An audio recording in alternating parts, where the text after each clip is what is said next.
అండి. ఆరోగ్యానికి ఎంతో ఉపయోగకరమైన పుదీనా చట్నీ ఎలా చేసుకోవాలో చూద్దాము.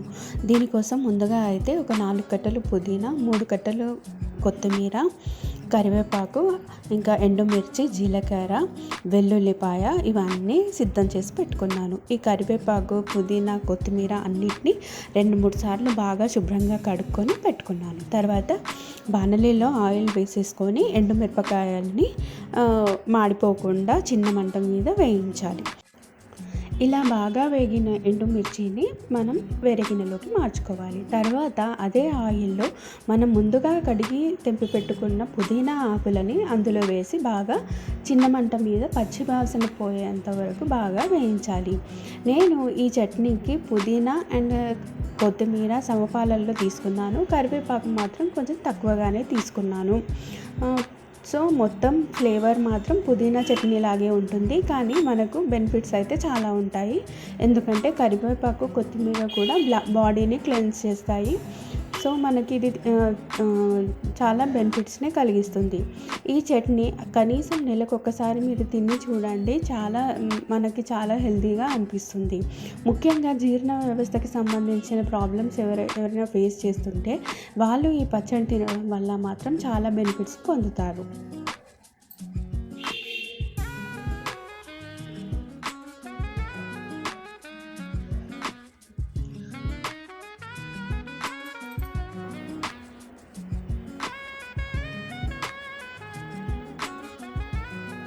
ఈ ప్రాసెస్ అయితే చాలా సింపుల్గానే అయిపోతుంది. ఓన్లీ మనం ఆకుకూరలు కడిగి తెంపుకోవడము ఈ ప్రాసెస్కి టైం పడుతుంది, కానీ చట్నీ ప్రాసెస్ మాత్రం చాలా సులువుగా అయిపోతుంది. సో ఇక్కడ అయితే పుదీనా మొత్తం మంచిగా పచ్చి వాసన అంతా పోయి మంచిగా ఫ్రై అయితే అయిపోయింది. సో మనం ఇంకా ఒక 2 మినిట్స్లో మనం పుదీనా ఆకుని కూడా మొత్తం వేరే గిన్నెలోకి షిఫ్ట్ చేయాలి. తర్వాత ఒక నిమ్మకాయ సైజు చింతపండు నారలు క్లీన్ చేసి నానబెట్టి పెట్టుకోవాలి. అలాగే మళ్ళీ అదే బాణలిలో ఆయిల్ వేసేసి క్లీన్ చేసుకున్న కరివేపాకును కూడా ఇందాక చెప్పిన విధంగానే ఫ్రై చేసుకోవాలి.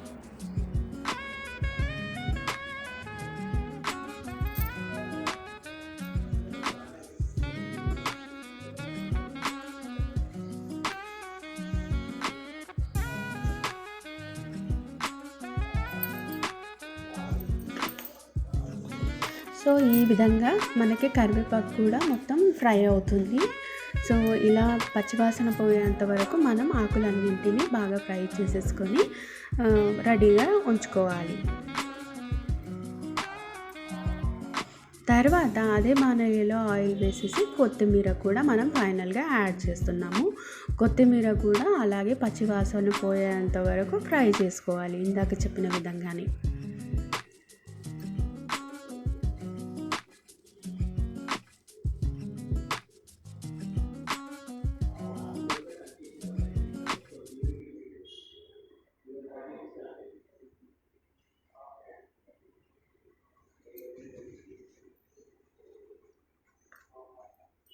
సో కొత్తిమీర కూడా ఇక్కడ మాడిపోకుండా మనం మెల్లగా చిన్న మంట మీద ఇలా ఫ్రై చేస్తూ కలుపుతూ మనం నీట్గా ఫ్రై చేసేసుకోవాలి. సో ఇక్కడ అయితే ఫ్రై అయితే అయిపోయింది. సో ఇంకా నేను చట్నీ కోసం జార్లో అయితే వేసుకుంటున్నాను ఈ మిశ్రమాన్ని. సో ఎండుమిర్చి, కరివేపాకు, కొత్తిమీర, పుదీనా అన్నీ వేసి అలాగే రుచికి తగ్గట్టు 1.5 స్పూన్ ఉప్పు కూడా యాడ్ చేశాను. ఫైనల్గా యాడ్ చేసి చింతపండు కూడా యాడ్ చేసేసి మనం ఇంకా మిక్సీ జార్ పట్టేయడమే. సో ఈ చట్నీ అయితే వాటర్ మనం తక్కువగానే పోస్తాం కాబట్టి 1 వీక్ అయితే నిల్వ ఉంటుంది అండ్ హెల్త్కి కూడా చాలా మంచిది. సో మీరు కూడా ట్రై చేయండి అండ్ ఎలా ఉందో కామెంట్ చేయండి అండ్ లైక్ చేయండి, షేర్ చేయండి, సబ్స్క్రైబ్ చేసుకోండి. సో ఈ చట్నీ అయితే చాలా టేస్టీగా కుదిరింది. సో మీరు కూడా ట్రై చేయండి.